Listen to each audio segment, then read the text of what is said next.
Welcome back to the manufacturing automation series of lectures.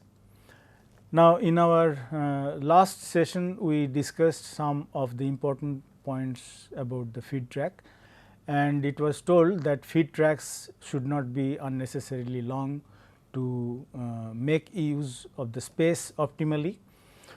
Second very important point that we discussed is that the feed track, apart from passing the parts or transmitting the parts from the ball feeder to the assembly machine, it should also act as a buffer stock. If anything happens or any stoppage happens in the ball feeder, so that the parts can still be available in the feed track, so that the machine does not starve. And the third point that we said, that is the feed tracks, they also we did not mention that the feed track should not be unnecessarily expensive as well.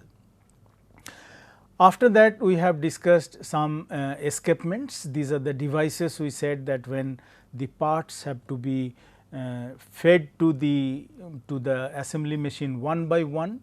So, there are certain natural devices we have seen. For example, I will show it once again.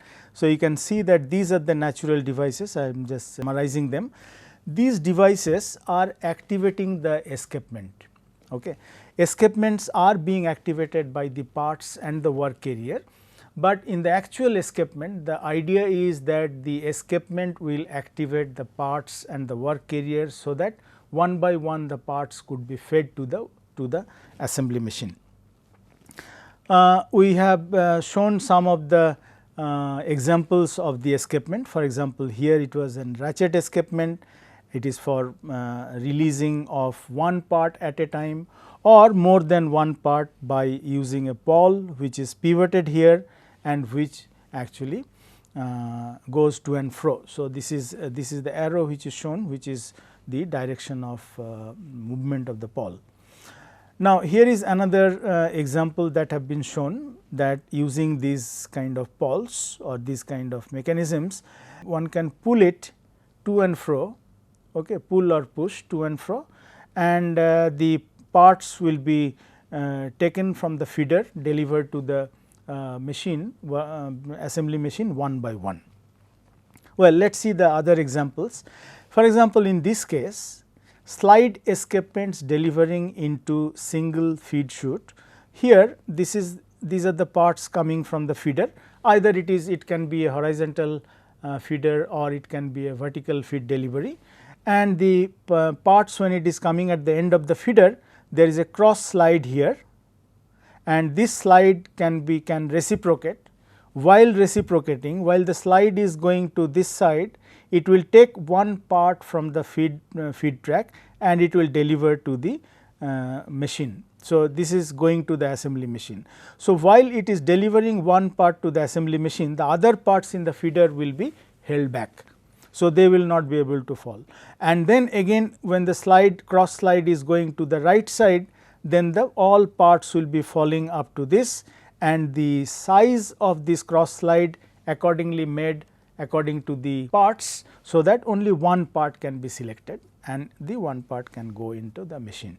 So, for more than one part, depending on the thickness or the size of the part, it can be made in this way. For example, in this case 3 parts at a time will be given to will be fed to the delivery chute.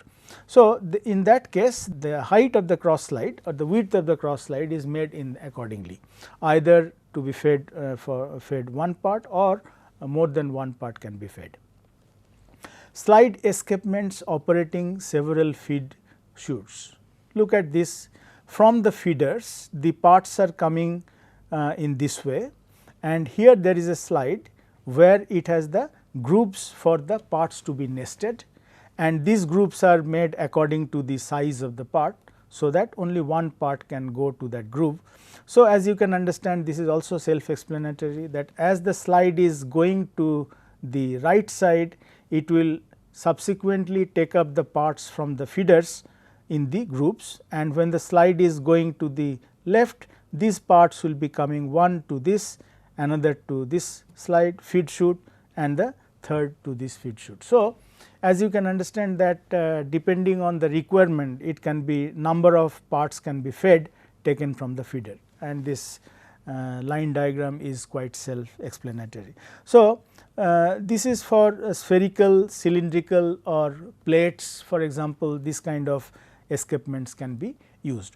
So, again let me remind you why this is called the escapement, because when from the feeders all the parts are coming together, they cannot go directly to the machine, because machine cannot take all of them together. So, this is the kind of a mechanism which is used, called as an escapement, to feed the parts from the feeder one by one, and all these other also you have seen. One point here you can actually note down that these parts, when they are coming from the feeder and with the help of these balls, when the parts are being fed one by one, of course, there should be some gap between the parts, so that the balls could actually penetrate. Otherwise, they cannot segregate the one part from the other part. So, there are certain kind of chamfers made, so that the ball can go into that groove or the space, and they can segregate one part from the others. The next escapements you can see from here. For example, this is an example which is the slide escapement, supplying 2 or more delivery chutes from a single feed chute. Look at this example here. What we are saying is that there is 3 from the feeders, the 3 parts are coming in this example and delivered to 3 feed chutes.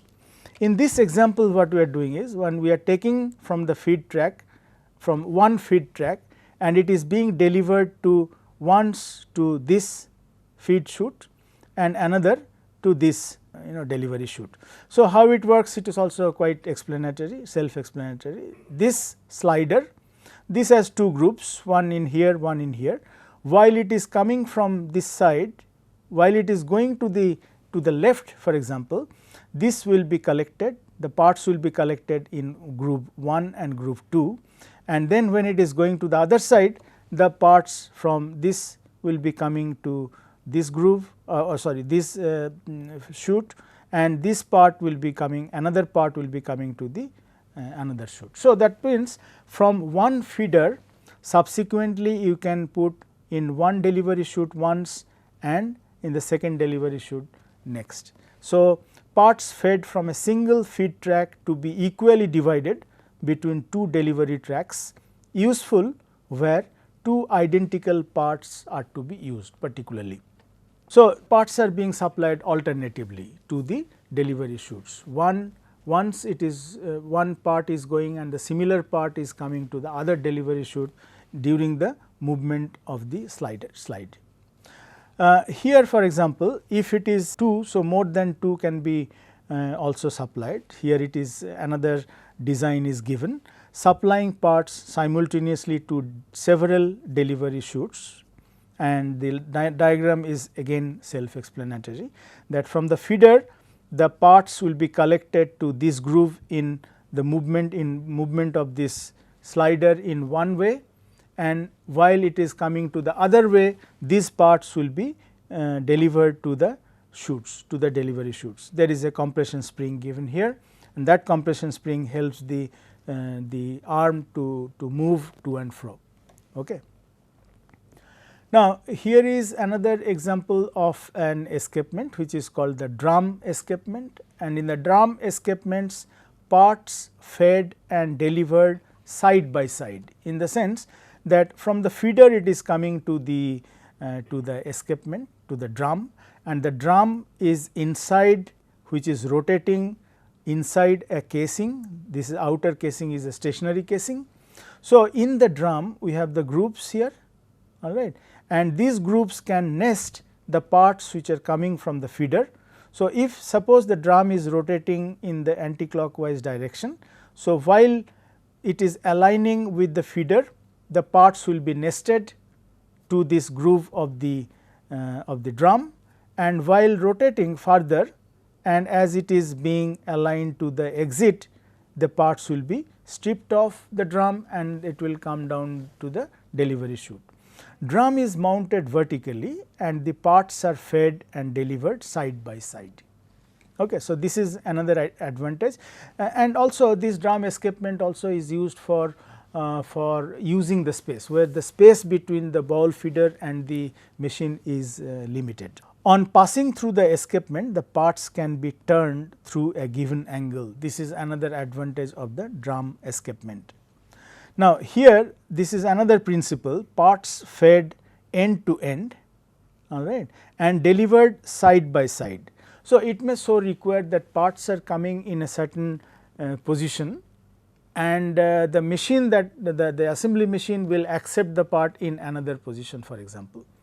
Okay. So, here for example, the parts are coming like this, parts are coming end to end, and they are delivered side by side, and this is again the example of this, and this is the rotary side escapements, which is the example shown here. This is similar to this. Okay. Next is the star wheel and the worm escapements, and these are also given, the diagrams are here, you can see this. There is a star wheel here, and this is the feed track.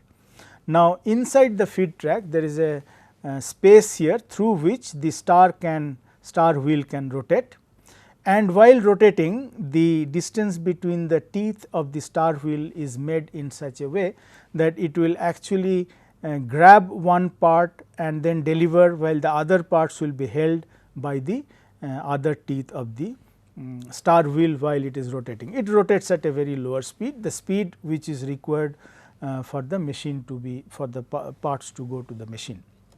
Now, direction of motion is unaffected by the escapement, that is one thing. Parts should have suitable gap between the outer edges. Here by virtue of this size of the parts, okay, that means the shape of the part, that is the round shape, you can see that always there will be a space for this star wheel tooth to go in and then segregate the other parts, and one part can come to the assembly machine. Here there is a worm, okay, like in case of worm and worm wheel. So, this worm rotates again inside the some portion of this worm will go inside the feed track. There is an opening here, and the teeth which are these teeth which are of the worm, when it will rotate, they will actually take the parts one by one to the machine, because this is rotating, let us say this is rotating in this direction, and then parts will be guided by the space here, and it will be taken to the machine, assembly machine. Now, these worms, if it rotates continuously, for example, then the speed of the feeding of the parts will be too high. Okay. So, therefore, this is rotated intermittently as and when the when the part will be required for to the machine. So, depending on the cycle time in the machine, for example, if it is an assembly machine, so how much time it takes for making one assembly of one part, let us say it is 5 seconds.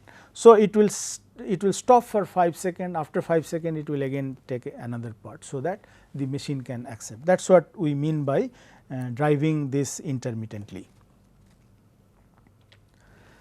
This is one example of the jaw escapement, and the jaw escapement works in the following way, that we have the actuator, which is a punch also, and here there are pawls. Okay. So, it is actually when the parts are coming, let us say in this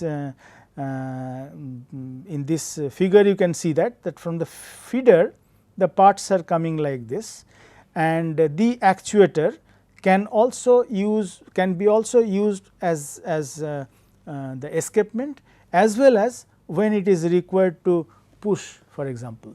Let us say for push fitting or for riveting, for example, used when some forming process is necessary on the parts after it has been placed in the position. The positioning is done one by one from the feeder by this punch, and then it can also work further to push it, to make some to impart some forces, so that either it goes in or it is push fitted or it is riveted for example, if it is required and so on. So, this is given, this is called the jaw escapement and it works very well.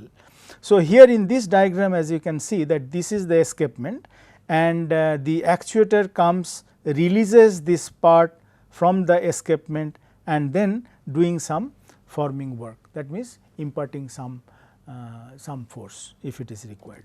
I hope this is clear. By far the most widely used parts placing mechanism is a conventional gravity feed track working in conjunction with an escapement. This system of part placing is probably the cheapest available. Example I have shown it to you earlier, all right. So, those are the conventional gravity feed tracks in conjunction with an escapement. Now, it has certain limitations and those limitations are, it may not be possible to place and fasten parts at the same position on the machine because of interference between the feed track and the workhead. This would necessitate a separate workstation for positioning the part, which would result in an increase in the length of the machine.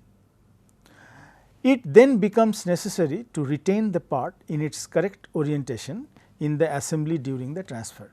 So, these points have to be kept in mind because these are the important things, that whether you are going to have the what kind of part placing mechanism you should have, what kind of escapements you should have and so on. If a close fit is required between the part and the assembly, the force due to gravity may not be sufficient to ensure that the part sits properly.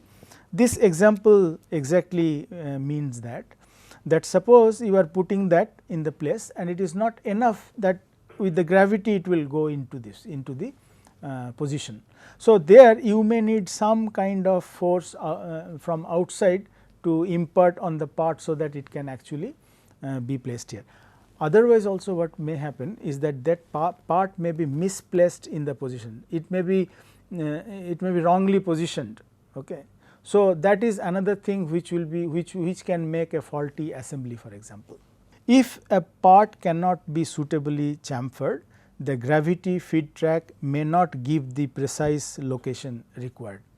So, if they are chamfered, that is fine, it can be, but not all parts could be chamfered, and in that case the gravity feed track alone cannot actually work. So, there have to be some kind of a part placing mechanism.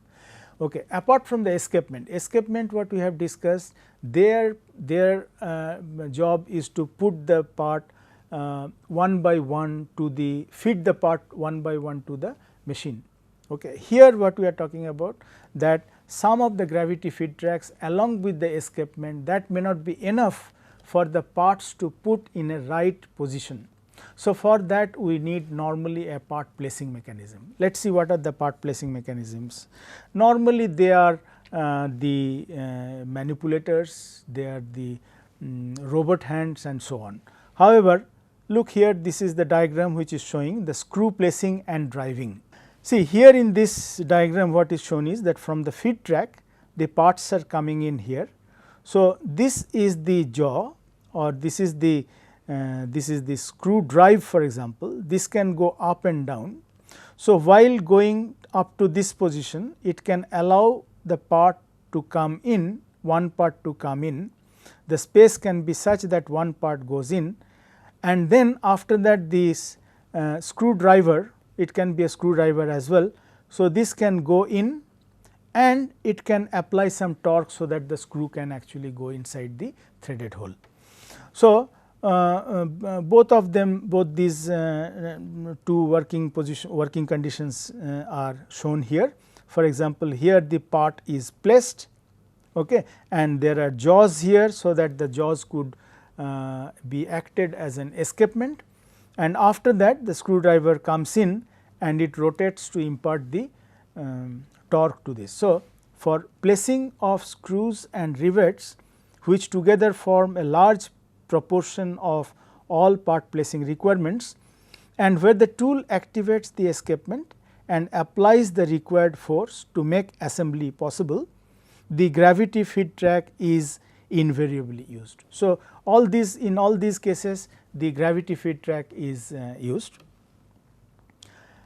Another part placing mechanism or other part placing mechanisms, as I said, that this kind of robotic arm or manipulator can be used. So, in this, part is picked up from the feed track by means of mechanical, magnetic or vacuum hand. So, this is the manipulator or the robot arm, and it has at this end effector.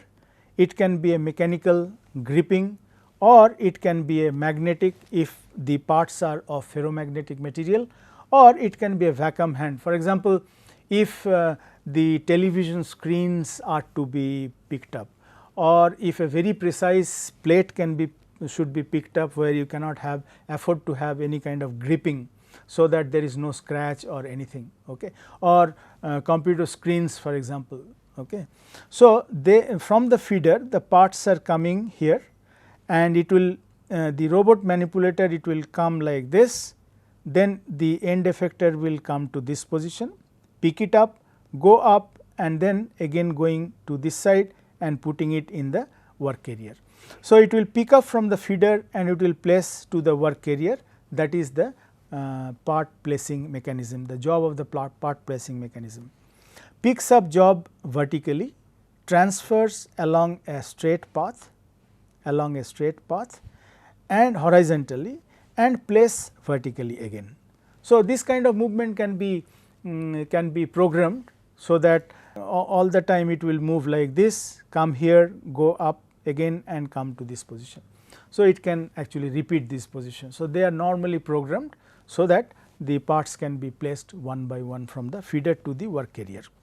Here is another example using the same using the robotic hand, but that manipulator is of different configuration. For example, this is the manipulator like in here. So, here this manipulator picks up the part from here and it rotates and placed it here. In this case, what is happening is that the work carriers and the feeders, in this case it is side by side, and the mechanism is behind the work carrier. So, it may so happen that the mechanism is placed in between the work carrier and the feeder. In this case, it will take up the job from the feeder, this hand will rotate about this axis and it will place it vertically to the work carrier. Picks up job vertically, transfers around the arc of a circle in horizontal plane and places vertically. So, this is the idea and this is the working principle of the part placing mechanisms. These are simple mechanisms, pick and place units, and those units can be placed either behind the work carriers or in between the work carrier and the feeder, as I said. Now, the signal when it has to activate, this may come from the machine itself, from the assembly machine itself. Assembly machine, when it finishes a work, sends a signal to the pick and place unit, and then it will activate and bring the part from the feeder to the work carrier. Here are some other examples of the part placing mechanisms. The diagrams, as you can see, they are self explanatory. Here the picks and here picks and places by rotary motion of the transfer arm in a vertical plane, and throughout transfer the hand remains vertical. See, here we have the feeder, the parts are coming from the feed track, and this is the pick and place unit. Here we have the manipulator. This is pivoted here, in the sense that it can this arm can rotate about this pivot, about this point, and here there is a manipulator. This manipulator can also rotate like that at a 90-degree angle, all right. So, what it does is that this arm will rotate, this manipulator will pick up the part, and then again it will go to this position and then place the part vertically. So, here you can understand that it may actually have two movements, one movement will be by this and another movement will be by this. So, there are two degrees of freedom here. Here is another example, like pick and place unit is here, this is the work feeder and parts are coming from the feeder and to be placed to the work carriers. So, here also like in this design we have the manipulator which can actually rotate about this point, okay. It can swivel around this point, and here this arm can also swivel about this axis, all right. So, that if the part is taken from the feeder in one orientation, it can turn the part and put the part in another orientation. So, it is like it is taking like this and putting it in this way. So, this is the idea of the of this part placing mechanism. The part is turned over during the operation, suppose if it is so required. So, in this case this kind of part placing mechanisms are used. Here I will come back to this. In this case the part can be placed in the same position as it is picked up. Here the part is turned from the position it is coming. Next we will discuss some of the points in the design for automatic assembly. Now, when we are having the automatic assembly, it is understood that since the human being is not involved there, so some of the jobs that the human being can do very easily may be very difficult for the automatic assembly to perform or automatic machines to perform, and therefore, some of the points we should consider in the design of the part when we are designing the part, so that the automatic assembly could be done in a better way without the intervention of the human being. I will give you some examples. Suppose you have a part which is of a very complicated shape, and there are several of them, they have to be assembled. So, in that case what is happening is that we require several machines for performing each of these assembly operations, all right. Whereas, we can change the design in such a way that some of the parts could be combined together in the design to make one part out of those, in the sense that suppose using developed let us say metal forming processes or metal casting techniques to join some of the parts and make it as one part. So, that if we have two parts joined together in the design, in that case two assembly processes could be avoided and there would be only one assembly process. So, therefore, for design for automatic assembly, two aspects will be required. One is the product design for ease of assembly. As I said, for example, product design for ease of assembly, chamfer is one thing which we have discussed earlier, which actually facilitates the facilitates the parts to get assembled. Okay. And there are many other aspects that we will see in the subsequent discussion, that the product design should be for ease of assembly. Another aspect is that design of parts for feeding and orientation. It is not only that we are assembling the part, but we are also feeding the part. So, in the design we should consider some of the aspects, so that the feeding could be done in a proper way as well as the part could be assembled in a proper way. These things in details we will discuss in the next session. Thank you very much.